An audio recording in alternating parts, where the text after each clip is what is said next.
Series we are going to concentrate more on tracing rather than debugging. Why? Because debugging is pretty easy and many developers are aware of different debugging techniques like F10, F11, add watch windows, quick watch windows, etc. So I'll not be spending too much time on debugging, but let's spend a lot of time on tracing more, because that's a topic which is more untouched. Now, in order to understand tracing well, here's a sample application which you can see on the screen. By using this application, I will try to replicate a real-world ASP.NET application which runs on production server. Now, what happens in real world is you have a lot of buttons, a lot of menu bars, a lot of processes, a lot of screens, and when there is a defect in production, you would like to know where the defect happened.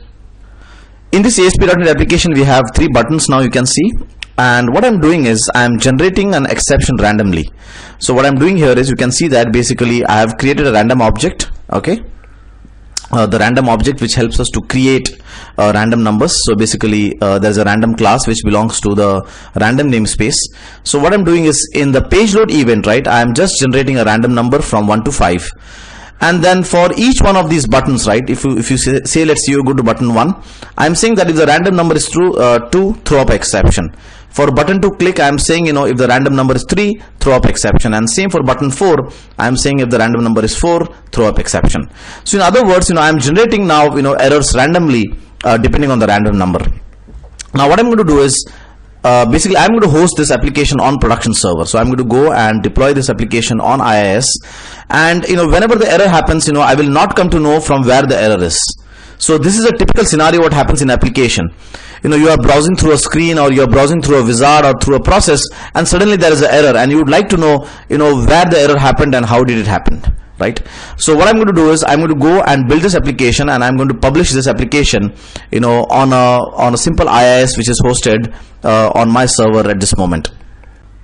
Now, before I deploy this application on the server, as a best practice, what people do is basically, they would like to ensure that whenever there is an error on the application, right, it should not be displayed to the end user. So in other words, for example, if your program crashes, you don't want the end user to see that, okay, line 14 .cs file, there's a problem, etc. You would like to show him some kind of a generic error. So what I'm doing is, I have gone to the web config file of the ASP.NET application, and I'm saying over here is that basically whenever there is any kind of errors, please go and on the custom errors. So what I've done is, I have made the custom errors on here, and whenever there is an error, basically it will just go to the generic error page over here. So now what will happen is, on the production server side, I will never come to know what is the error that has happened on my application. So let me just build this, run this, and let me just go and publish this website. So build, publish. I'm going to go and publish this website on div dshiv123. So publish it. Now on the IIS, I have created a simple virtual directory here called as shiv123, and I have hosted my website on that virtual directory. So if you go and basically explore it, you can see that basically all my files are listed over here which I had published. So let me go and run the browser, and let me go and run the application over here. So let me first paste the URL, and you can see that basically my application is running over here. Now let's do one thing. Let's start clicking on these buttons, and basically let's see that what happens. So let me go and start clicking on these buttons now, and now there is an error. Now you can see that basically now I'm not able to figure out that when did the error happen. Did the error happen when I clicked on button 1, button 2, button click, So in real-time scenarios, what is possible is that basically you have hosted an application on the production server, and suddenly there is a problem, and you would like to know that where the problem happened, on which event the problem happened. So now the next question arises is that basically how can tracing help us basically to understand that which button had a problem.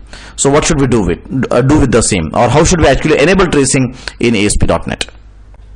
Now in order to basically trace what happened in the application, what we have to do is, we have to go to the web config file of the application, and we have to say that trace enabled is equal to true, and please write the diagnostic trace to the in memory. We'll come to this later on, that what exactly this attribute does. Okay, so basically what you have to do is, you have to say that basically go and enable the trace equal to true with saying that at least I can see 10 traces, and basically do not display it on the browser. So this page output false means do not display the tracing information on the browser. So let me just save this, and let me publish this web config file on the server, and let me go and run the application again. So let me go again to my browser here, and let me go and run my trace flag, right, and now that is the error. Now in order to know that which button actually created the error, what you have to do is you have to go to your URL and type here trace.axt. Now if you do this right, you can go here and see the latest one. The latest one was this last one, which fired at 4:50 p.m. and at the right hand side you can see there's a view details link. You can click on this, and over here you can see that basically all the tracing information, and here's what I can see, that okay, the button click event fired and this error happened when the button click was there, when the button click event actually executed.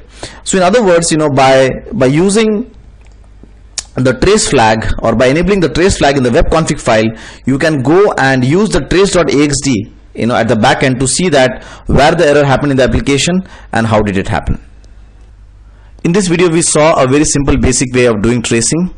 Now the trace attribute has a lot of variations. So this trace attribute has a lot of other variations by which we can use the same in ASP.NET. So in the next video we'll try to see that how the trace attribute can be used by other possible ways in ASP.NET to do tracing.